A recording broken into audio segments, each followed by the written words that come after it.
whenever I see something like this in this kind of series, no one bans Enigma right now, right? Like it hasn't been a meta ban for months. So if it gets first banned against a team like LGDFY, it's either because DC have done some research on a couple of key games LGDFY have had where they have run Enigma at some point in their draft, or it's scrims. From the past. And I would doubt that, obviously, when the teams have the groups announced, they will not scrim against the teams from their own group. It's not in their interest. They want to scrim other groups. Right. But this is really peculiar. You know, LGDFY's bans are way more standard. Batrider is considered a really good hero now, so is the Shadow Demon, so no surprises there. But this Enigma really stands out to me as something special. And first phase Timbersaw ban, too. Yeah, a little atypical. First pick, Ogre, yes, nothing good too for my surprising predictions. there. Yeah, there you go. Most picked hero of the tournament. Second ban Shadow Demon, though, is that still really that strong? He was nerfed a little bit. The Shadow Poison now not nearly as good as it was. Of course, he's still there for illusion abuse, but it feels like at least maybe... I haven't seen as many games inside of China, so I've been casting mostly NA/EU type stuff. But you think Shadow Demon's still top 2 bans? I think sometimes at least, yeah. Okay. Some teams, I see it banned more when the team is first pick than second pick, just because second pick, in a way, is at an inherent disadvantage in the first phase, just because the enemy team gets to pick what they think is the strongest hero, and they get to counterpick the first phase into bans, right? But now LGDFY can look at the hero pool, and they can be like, okay, they have Warlock Juggernaut, what's our counter pick that we can get right now that doesn't show too much of our hand, and then we can ban counters to what we want to go in the next pick, in our direction. The reason Shadow Demon is so good for second pick is that Shadow Demon Luna is just a very powerful opening that teams know what they're going to get, but it's solid. Right. Good thing to get for second pick, where there, yes, you're showing that you have a Shadow Demon support and you're showing one of your cores, but it's a hard to contest lane. It gives a lot of mid-game potential, and it's a lot harder to, just one hero counterpick, if you follow me. It's just good. And I think what DC went with here is also solid in that sense. Warlock Juggernaut, a good safe lane setup, good sustain, can turn into a more of a push. Can take like a push path, it can take a team fight path, and should it be necessary, they can even play late game. But in my opinion, Warlock's biggest weakness is his struggles with playing split push. Like, the hero actually just has to group up and fight. There's like no skirmish potential or anything. Yeah, so he's definitely looking for those big 5v5s, get the fatal bonds, drop some golems. But Warlock Jug, pretty safe opener for DC. Jug has been a pretty staple core for a while. A lot of sustainability across these two as well. Good for just general team fighting, 5-man, and what have you. A couple of bruisers, though, for LGD, FY, Slardar, another safe second pick. A little bit of flexibility as well. Could throw him in the safe lane, get towards that fast blink dagger. Could also do like an aggro dual lane. This opens up a lot of laning potentials for LGD here. And they're dire, which I think is... We don't see that many first phase Slardar picks from Radiant teams. It's just one of the biggest advantages of the hero is the ability to not only enable your line, pretty much any lineup you build to take Roshan, but it's not just that you can do it, it's that you do it fast. And it automatically puts the enemy team under pressure, because whenever you're off the map, you can do bait plays with pretending you're Roshing, and the enemy team has to focus their warding more around the Rosh area than they maybe want to. So it's like there's just this passive pressure on the game the entire time now that LGD has secured by grabbing this hero. Right. And like you pointed out, it's flexible, right? It can go off lane. Like you said, dual lane, off lane. There's actually 2 options. It can also be the position 4 in the off lane, as we've seen multiple teams do, including DC actually at TI. Misery played it with a Darkseer. We've seen especially VP as of late put the Slardar in the 4 role for Lil. And even in position 1 is possible, like you're saying. So yeah. I really like Slardar on Dire. I think it's just such a solid pick in most games, so it's good. And I like these bans from LGD, complements what you're saying. Vision to control the Rosh Pit, Beastmaster with the Hawk, Clockwork with the Flare, 2 great heroes to try and deal with that, that kind of Roshan play that you're talking about. And they, of course, also work very nicely with DC. A Beastmaster mixed in with the Warlock Jug is also great 5-man, get the aura going, great initiation, all that stuff. So we'll see what DC moves into here. Still a lot of flexibility with this draft. They have they've targeted Moon Meander a lot with these bans. It's 3 offlaners straight up in the first 4. So I think these are the heroes that we've seen Moon play the most as well. So I'm curious what we're gonna see from him. His Timbersaw is banned out by DC themselves. I'm gonna grab the mag, which could be a Weehaw mag, but could also be an offlane mag for Moon Meander if they want to go that route. And Yeah, I don't really know if LGD FY. Whenever I see vision heroes like this being banned out, you're making a really good point. It's not only the Clock Beast but also the Bat Rider. All these three heroes are actually good counters to Tinker. Since DC already have the Juggernaut, I don't think LGD want to go that route. It's just the Healing Ward is very good at sieging into March. So you can keep the sustain going. You also have the Warlock heal, and I just think Tinker is too slow for this kind of game. DC are definitely setting an early mid-game pace here with these three picks, so I would not advise a Tinker pickup here. Rubik. Okay. Good second support here for LGD. Pretty solid. Yeah, set up for the Slardar, still pretty flexible with the lanes, you know, somebody that can contest early. I think the other part about this DC draft that's quite nice is they can fight early, and they certainly will, but they also have some late game security. Juggernaut's now going for Manta style first.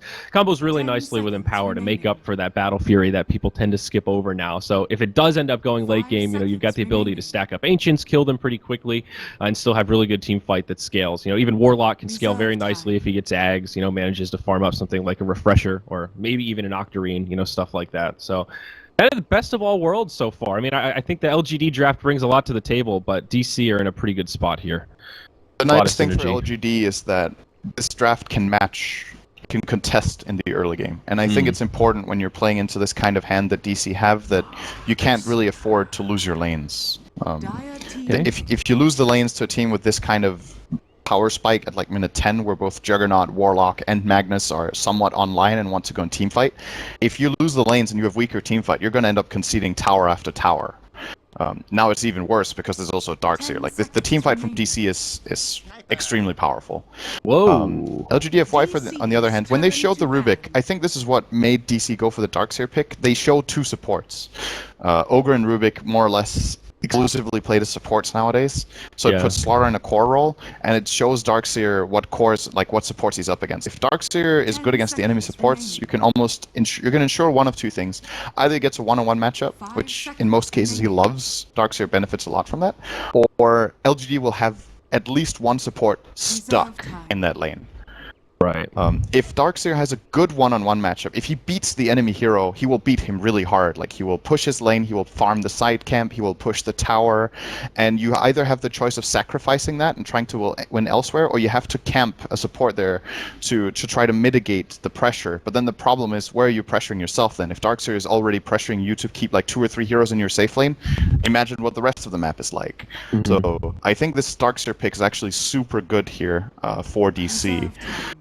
Just from a laning perspective. Yeah. Good choice. And there's the 5th ban Drow. All right. How things have changed, but covering their bases here, I mean, you know, that gives Sniper a little bit extra zest early on. He suffers from that low base damage. The Sniper pick is interesting to me, though. You know, I think DC have a fair bit of tools. You know, like Warlock with the Golem, that has pretty good reach. A Blink Dagger Magnus can always look for the back line and try and jump the Sniper. Like, it doesn't strike me as a game where it's going to be easy for the Sniper. No, it's not the easiest, but it's also not the worst. The things you really don't want to play against a Sniper is long-range initiation. Sure, Magnus Blink Dagger can be something, and maybe there can be a Golem has a really good cast range from Warlock, but there's no like Clockwork or Storm Spirit that just jump you from like 2k range away. So as long as if the fight starts on LGD's terms, they can play the range game with Sniper. Like he can outrange all of this. Okay. So I can see it working, but like you were pointing out, there's still DC have plays. It's not like they have nothing against Sniper, so it's not like an amazing pick, but it might be good enough. And they're going to end up with last picking Ursa.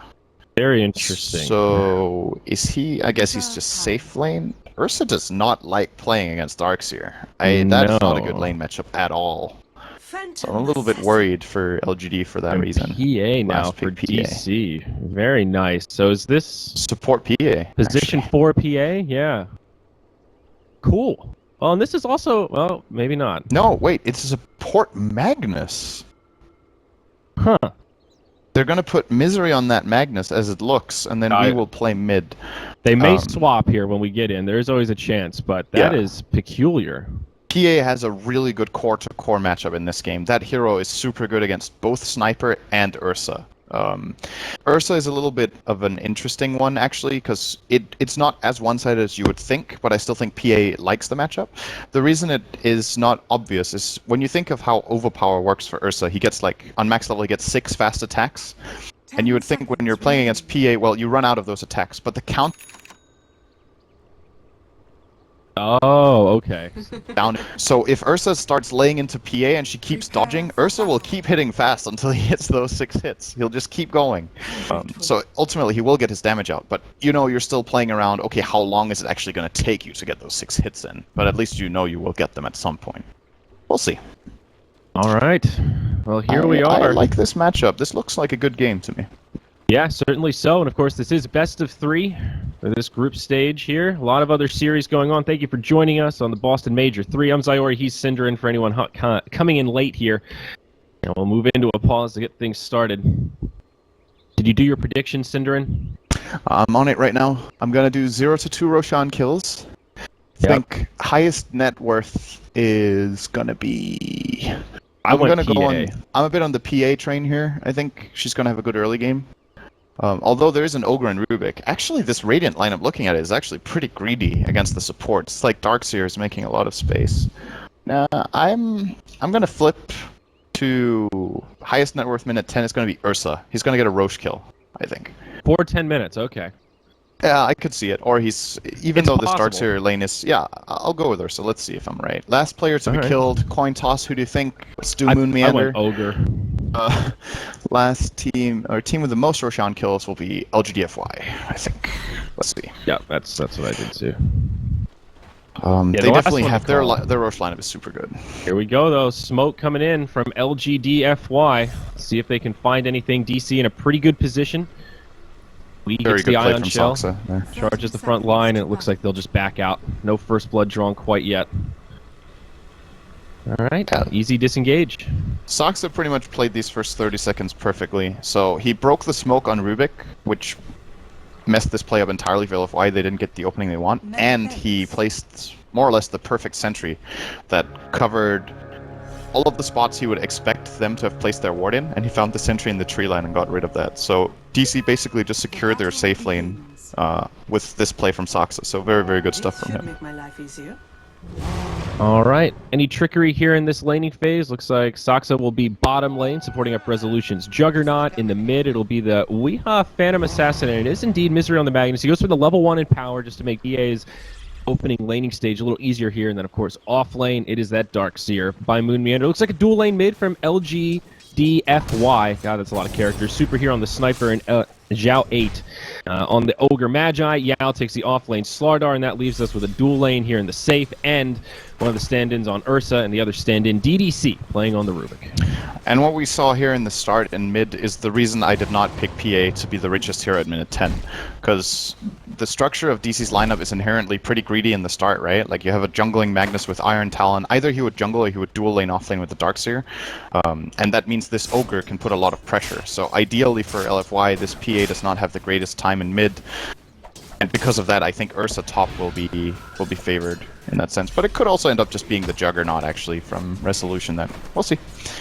Currently, Sniper's leading. Woo! Yeah. So, yay. I feel like a lot can happen I picked Ursa. Not good. In that first 10 minutes in terms of these supports. You know, like Ogre, Rubik, a lot of options to rotate around and maybe find kills. And seeing some pressure on the jungle here. Misery spending some time by himself. Just trying to deal with this hard camp. Zhao 8 coming in for the snipe. Oh, if he gets that creep, that's actually pretty big. Very nice play from Zhao 8 here. Of course, they will be splitting the experience, but this greedy choice from Misery is not paying off right now. I'm sure you're keeping Ogre busy, but it's an Ogre from Magnus trade-off. Who's going to be more powerful minute 6 without farm is most definitely going to be the Ogre. Right. So he is very happy with that trade-off for now. Yeah, I already regret picking Ursa over Jugger. I actually have no idea why I did that. Ursa has the way more contested lane. I think Resolution will be the richest hero in a 10. You even said it yourself. You know, Ursa does not want to play against the Darkseer. It's a pretty tough matchup, and you see it in the raw last hits. I mean, Moon Meander's already putting a lot of pressure on. He just now hits level 3. This is where it gets harder. I was like looking at the course, and I was like, Ursa, PA, Sniper, who's going to have the best game? And then I just didn't look at Jug, who is like the obvious beneficiary of this laning stage. So Alright, that's 1 point gone. I'm gonna accept that already. We'll go for 3. Yeah, the PA definitely who knows what's going to struggling happen. more If Ursa than I gets the thought, Roche though. kill and gets a kill in lane or something, he can still overtake the Jugger, but realistically, this is definitely Jugger's early game for Yeah. the taking. It's kind of interesting how things have shifted, though, just generally speaking, from pressuring safe lanes a little bit more to it's all about the mid lane. We're seeing these kind of dual lanes mid so much more common now. These key heroes that, you know, you need to shut them down, you got to put the pressure on. Yeah, it's definitely... It's not because PA by nature is a hero that you have to really shut down in lane, it's just that Sniper needs the help, actually. And it's kind of a blessing for LFY in this game that the Ogre, in addition to winning this lane, can also contest the Mag. If this Magnus was another hero and he was dual laning top with the Darkseer, I still think Ogre would have done the same thing. He would be playing this lane and the Ursa would fight for himself top with Rubik. They would do whatever they could, but this lane definitely needs the assistance here. And Xiao 8 is... You know, Weeha isn't having the worst time. He's 13-2 against 16-2 for Sniper, but if this is a flat-out one-on-one lane, PA will start dominating Sniper right now. So... Right. This is not too bad for Super. Nice to see him on Sniper, by the way. That's an old classic. Is it? Something we haven't talked so much about, the hero-player combinations, but Super, one of the really excellent Sniper mid players from back when it was way more popular than it is now. Very, very comfortable on that hero. Ogre's we haven't still talked so much about Yao, actually. No, we haven't. It's been a pretty quiet early game here. Slardar, let's see, 4 last hits. Picks up that Hellbear there. Not too bad. He's at least almost level 4. He's getting good experience in this lane. Yeah. That is the weakness of DC's lane, is that it has sustain, and it can like pressure over time, but it doesn't have the kill potential. There's no slow setup for the Juggernaut, so Slardar will feel fairly safe just going in for experience, and he will trade basically experience for health. And now that he's out of region, we'll see if he buys like a Salve or a Tango pack here, so brings a laner if he's going to try to greed for the Tranquils. But the moment he gets Tranquils, he will actually have a very good time in this lane, I think. He will get a Tango pack and the ring, so nice choice, I think, here. As that build up. Okay. And of course his presence in lane will slow down Saksa a bit. Saksa's still doing a good job here at getting levels, but I don't think he's 100% just free pulling. He's still being contested a little bit. So, Send, I feel like we need to talk about this Magnus, though. Right now we're seeing a legit jungling Magnus, Windlace, Iron Talon, and it seems to be working pretty well. Level 2 in power here as he's dinged 3, and he's killing golems with really no trouble. I mean, this is I've never seen anyone do this before that I can recall. Yeah, I think this is working because they have Darkseer top. You need an offlaner that puts a lot of pressure, and let's imagine for a moment that this top lane with the Ursa, I actually think LFY should probably do this, maybe, is that they should just leave the Ursa one-on-one. I don't think Rubik is contributing that much to Ursa's success in the lane anymore. Ursa's doing a good job, actually. He's up to 29 CS, he has his Morbid Mask. He's good to go. Like, he can play the lane alone now. So I would like DDC to start moving away from here. Oh, yep. We maybe Speaking in of moving. trouble. Able to Phantom Strike away, but Yao on his way in. Misery on the run. Already used the Skewer to make it to the high ground. The Crush actually does connect on the PA. Phantom Strike not going to be off cooldown, and the first blood does come out in favor of Super on the Sniper. Very nice as they dive deep into the Radiant jungle. And this is what I think they can also do with Rubik. So what they need to decide now for LFY is how do you want to play the Rubik in this game? Do you think it's best that he's top and just pulling and getting levels? Because Ursa doesn't need him, right? So he has two choices. Either he pulls and maximizes top and gets a fast level 6, or he plays like Ogre has, and he either pressures mid or he pressures the Magnus in the Dire or in the Radiant jungle, sorry. Or third option is he starts laning with Slardar bottom and puts pressure on the Warlock. I think the latter option is the worst. So either he greeds, which is what's happening right now, or he contests. And right now, well, we might see a kill on Moonmatter. Actually, a lot of damage being dealt. He will be okay, though. Surge away and he'll be just fine. Still no soul ring, but he makes it back to the well. Yeah, so far so good for LFY, I think. The big CS leader is still, of course, the Juggernaut from that bottom lane. But this early game being fairly even, I think LFY should be okay with, as long as they can transition into a timing where they get the Roshan before DC are ready. DC's team fight is non-existent right now. Yeah. Magnus is level 4, Warlock is level 4, Darkseer is level 5. Like, the big teamfight spells start coming up minute 9 or 10, so I actually wouldn't be surprised if we just see End going for the Roche now. I feel like it's actually an existing play because of how greedy DC's lineup is. How are they going to contest this Roche with a Rubik and Ogre just standing outside the pit?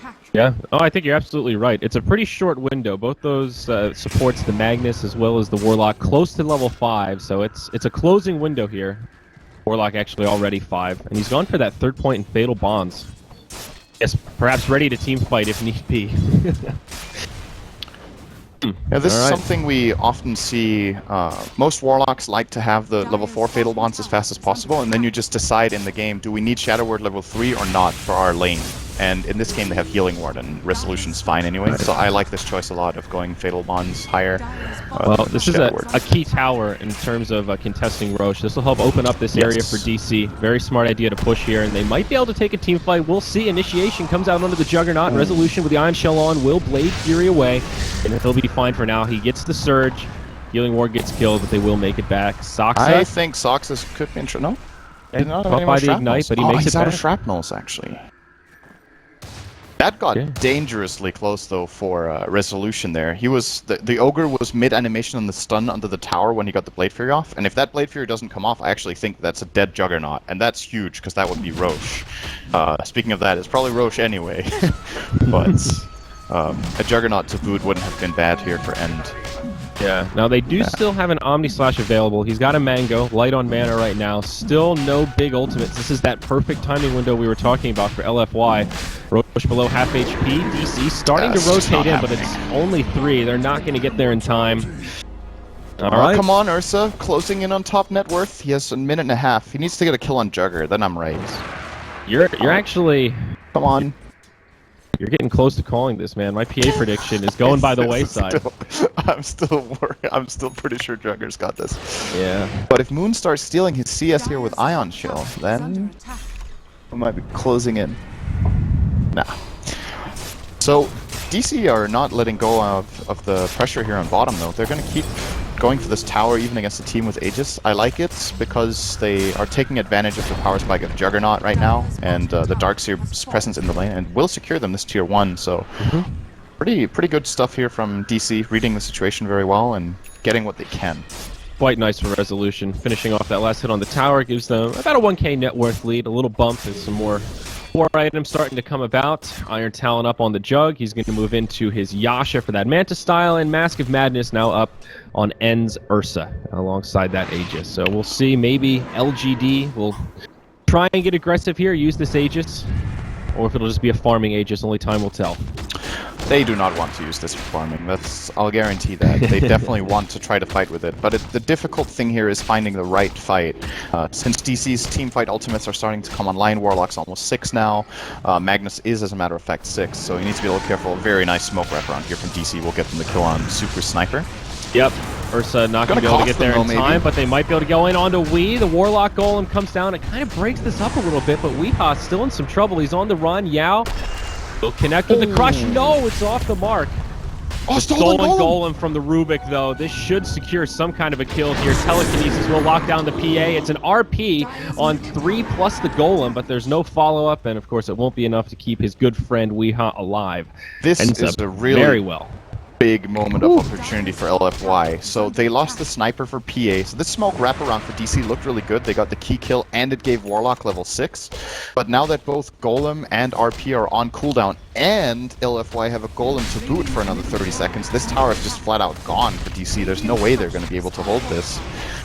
They will try to trade for top the best they can. They might actually be successful here with Resolution. They're going to catch Magnus. They just dive past the tower and catch him off guard. They knew he didn't have RP, so limited ways to get away there. Pretty easy kills. They go back in under the tower. This is now also, the wall is down again.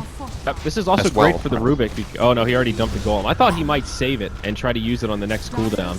You have like a 15-second window before it expires, but he dumps it. Golem gets killed mid. Meanwhile, up top, Resolution and End going at it. One more from the Ursa will find the kill. That's a solo. Now he's ahead, but it's minute 11. Come on. Oh, he was 1 minute late. He lost. Oh, damn it. Well, actually, DC did end up defending their middle tier 1. Very surprising for me. I think the reason they hold it is that LFY dove for that Magnus kill. If they don't do that, they probably just get the tower safely, but An extra kill to boot, and this tower will probably still fall very soon. And the rotation from Ursa, of course, also prevents them from getting the tower, but the kill on Juggernaut is very, very big here, shifting the lead toward End and almost giving him his Blink Dagger. This is a very good Ursa game, by the way. We haven't talked about it so much. The PA I mentioned a little bit, but all the other matchups are actually... Ursa likes playing against Juggernaut in mid-late game. He's very good at killing the Golem, and he has the Enrage in the RP when he gets Aghanims. There's no silence on the Radiant side, so that will be a very powerful item this game. Yeah. Things settling down a little bit here. Level 7 Magnus goes into Arcane Boots first.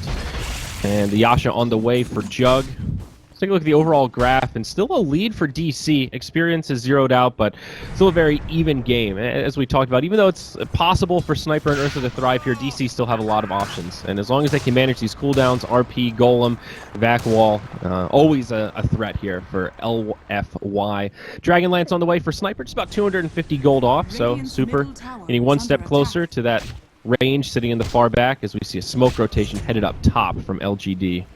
And that item has actually been a big reason of why we've seen Sniper come back. It's maybe not that intuitive, because you think, why would you need the extra range when you have a hero that already has 1,000,000 range? In theory, he maybe should be one of the heroes benefiting less, but it allows you to max headshot early, and it gives you a big damage spike because you can compensate for your lack of skill points and take aim, and then use the Dragonlance to tank yourself up a bit. And this headshot deals a lot of damage early with the high level. So we might see him go 4-4-1 build. So we also see players sometimes go 4-2-4. You just get the second point headshot. It's really valuable because you go from 15 to 40 damage. Ursa does have Blink solid. now, by the way, as we just saw. He blinks back defensively as we see a smoke rotation from DC. LFY just back up. They get the tower down to about half HP and choose not to take the fight there. I guess aware that all of these cooldowns are available. And Aegis ran out, that too, yeah.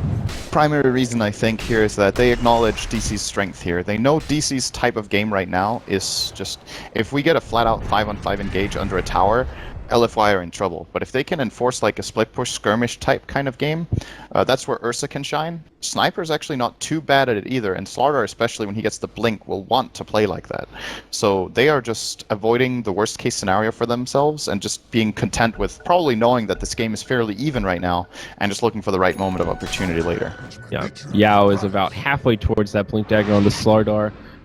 Mech on the way for Moon Meander, and it looks like Weeha maybe going for the straight-up Desolator. He's got the Blightstone, first Mithril Hammer. That'll be a huge spike in their damage output when he picks that up. Yeah, it's. I also think it's necessary, actually, for DC. The item has a couple of purposes in this game. The one is how much damage he does himself, but it also enables Juggernaut. It makes the Golem stronger, which is maybe like a secondary concern. But it also makes him farm faster. It's just a good all-round item on PA, as long as you don't get caught. Because right now he doesn't have much in the way of defense, right? He has Blur level 4, sure, but he will die to a spell combo, and especially as we talked about, Ursa with amplified damage and the overpower will get to him if he gets the chance. But if you play around the periphery of the fight very well, Deso is the choice. Yeah, certainly the glass cannon choice. All about the positioning, no doubt there. LFY starting to group up about the bottom lane. All 5 congregating here, maybe thinking about a tower push of sorts. Any smokes? They do not have any smokes, so it's just going to be a lane siege. Moon is in pretty good position here, but he's only level 8, minute 15. This is actually a fairly low-level Darkseer. He's out-leveled by the Slardar. Not very common. And the reason this happens for Moon is DC's decision to rotate a lot as a team, to enforce. First of all, he came down to bottom to get that tier 1. Now they tried for that tier 1 defense top where they were all 5 smoke, didn't bring anything with it. And Darkseer, a hero who benefits a lot from split pushing, just hasn't been able to play that way. You want level 11 on this hero. The vacuum level 1 sucks. It's one of the worst spells in Dota. And level 4 is one of the best spells in Dota. So what do you know? He needs to get there. Slow and steady. Looks like they won't siege too much. This has still been a pretty quiet game. 5 kills in about 16 minutes. Both sides farming, playing very safe, and again, relatively even here as we get into this mid-game. 1,500 net worth lead, 1,000 experience lead for DC. Everybody just working on that round of core items. We do have the Desolator now up on Wii. Super.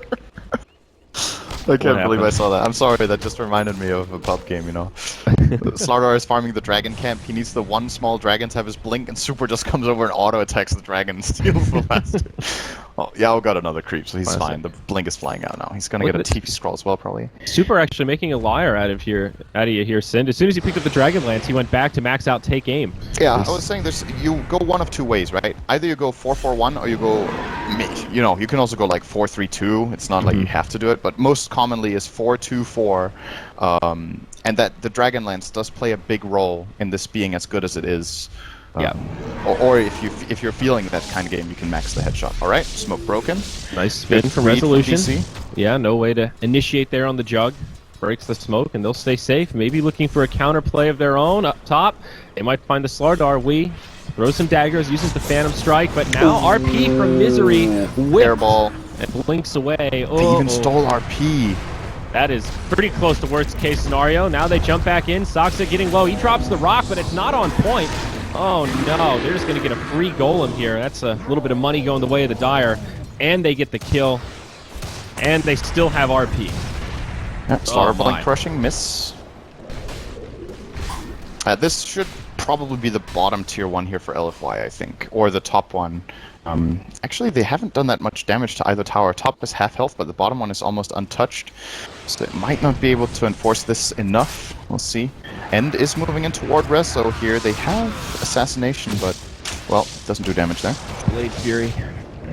Well, does still have Omni Slash, hits level 11, and we'll just TP home as the siege commences for LFY. You know, it's one of those things, though, even though they found a kill there, these little fights aren't really that big of a deal for DC. They're still farming through it pretty effectively with the Empower buff. Yeah, the more important thing is, like, protecting their towers. I think if you start losing map control against this Dire lineup, it gets very scary to move out on the map. Just because Slardar plus Ursa can kill anyone, Slardar plus Sniper probably can kill anyone apart from PA. So you need to be very cautious with your movements, but these towers are protecting their side a lot right now. So as long as they don't lose them, they're in pretty good shape. The problem is, inevitably, the secondary Roche will also go to LFY, the way the game's looking right now. It's spawning soon, there's still a minute and a half on Golem. Sure, you're going to have RP soon on Misery, but you know it's still on Rubik too, so that's not necessarily that big of an advantage. Yeah. And as a result, they have to concede the tower, and this will also be Roche. The question is, can they get something of their own top? We'll see. A lot of damage coming into the tier 2. Still a glyph available for LFY. They'll pop it now. Some TPs coming in. Nice scan from the Radiant. They see the Slardar at least. And that'll be enough to scare them back. Actually, unfortunately for them, that scan was a hit. I think if that's a miss, they might get the tower. They got scared of a full rotation here, but it's only a lone Slardar while they're killing Roche, so... Unfortunate for DC. They get the short end of the stick on that one. Now Super completes his Hurricane Pike. Big item pickup there. And, of course, the Aegis going the way of the Ursa, who is very close to an Aghanim Scepter. Finishing off this Ancients, he'll be about 600 gold away.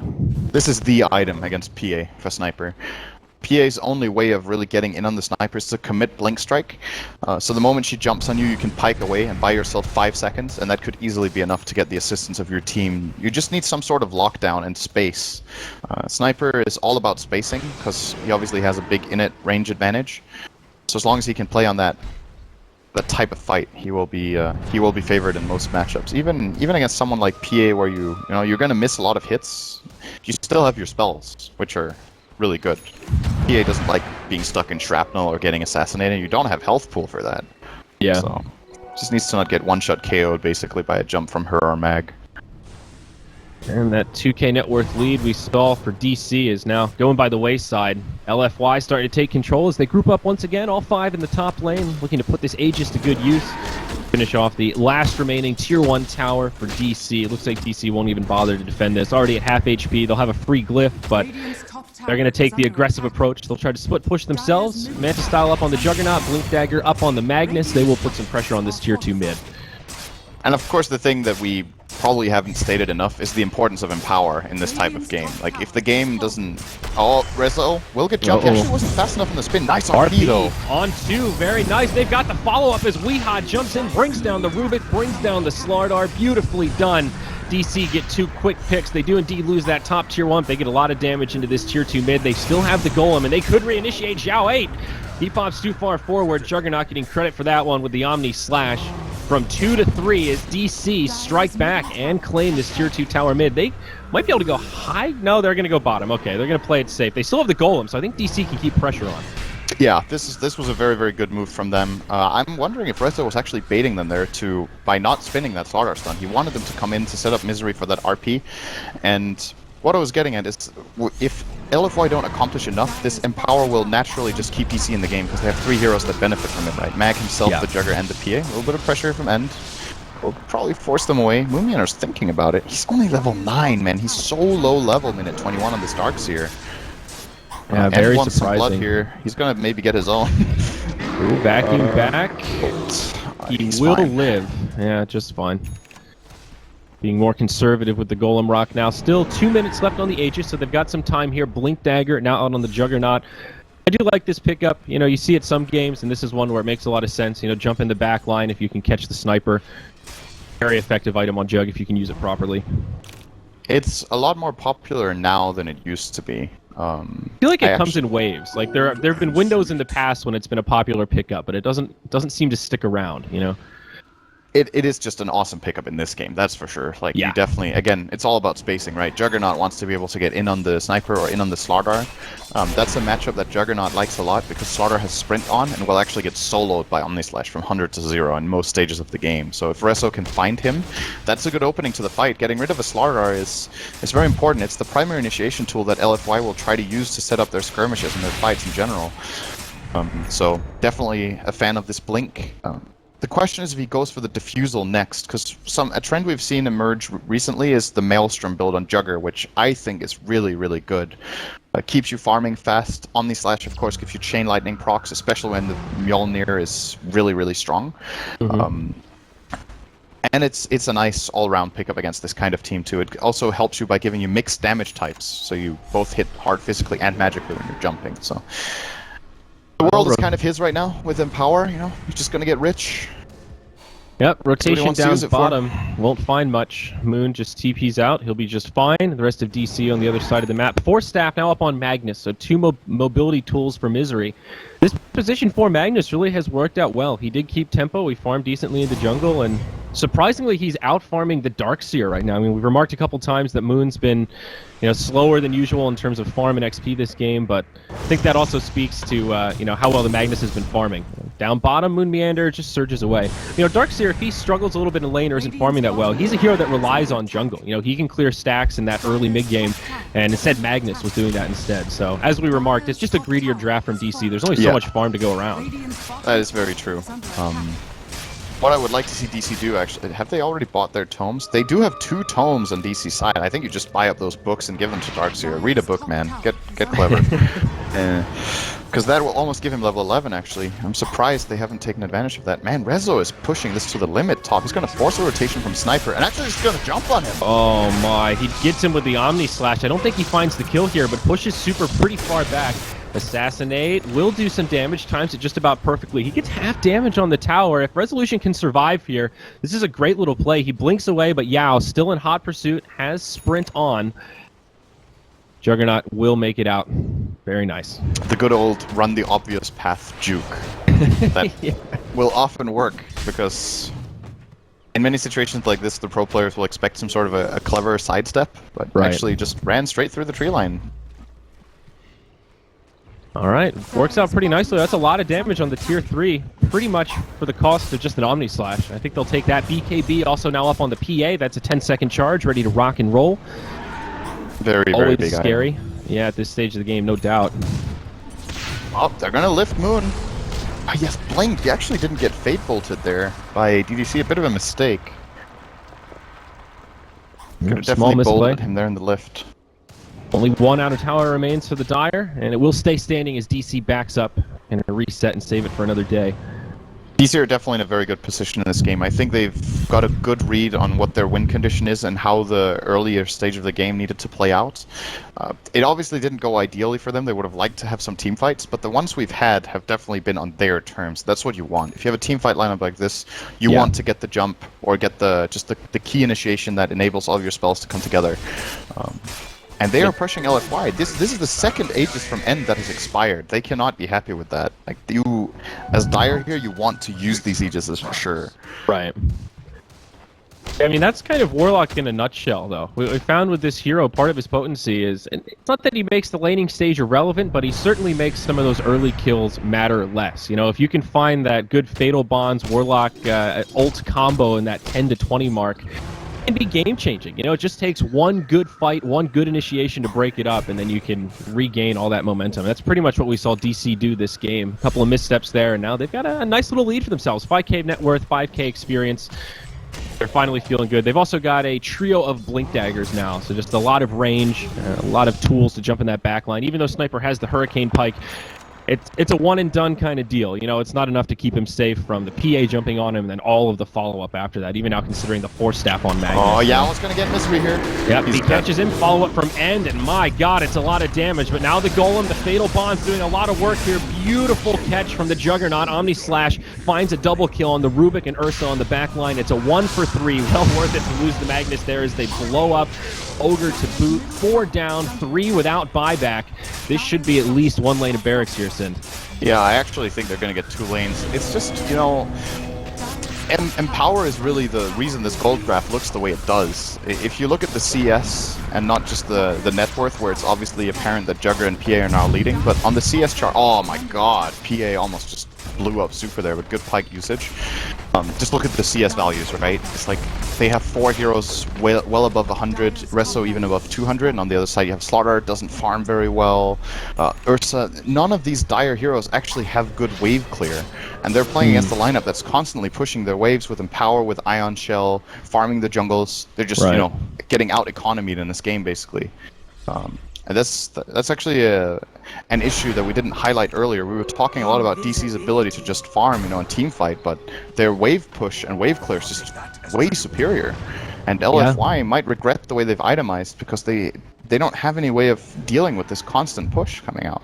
Yeah, and again, to harp on the mobility, now a Force Staff out on Warlock, you know, a hero that sometimes you'll see Aghanims come first, you know, even Glimmer Cape can be a popular item, but just realizing how important it is to have positioning tools against Ursa defensively and also offensively to, you know, find the initiations on Sniper. Roche number 3 now underway by LFY, and we'll see the Warlock get initiated on, but Misery jumps in, drops an RP. They'll go 1 for 1 as the Slardar falls, but a big back wall from Moon Meander. Is it going to be enough to turn this fight for DC as they continue to pursue? End goes down, and Super in a world of trouble. Resolution just too damn fast. Will chase him down. Nice Force Staff to the low ground, but there's a Blink Dagger. He finds him. The TP will not be successful, and that's it. LFY call it GG as they fail the 3rd Roche. DC take game number 1. Yeah, they just... I feel like we've pretty much already talked about what the problems were here for LFY in this game. Yes, I got 3 predictions right. I got 2. Ooh. So I didn't get last player to be killed. Last player to be killed was Moon.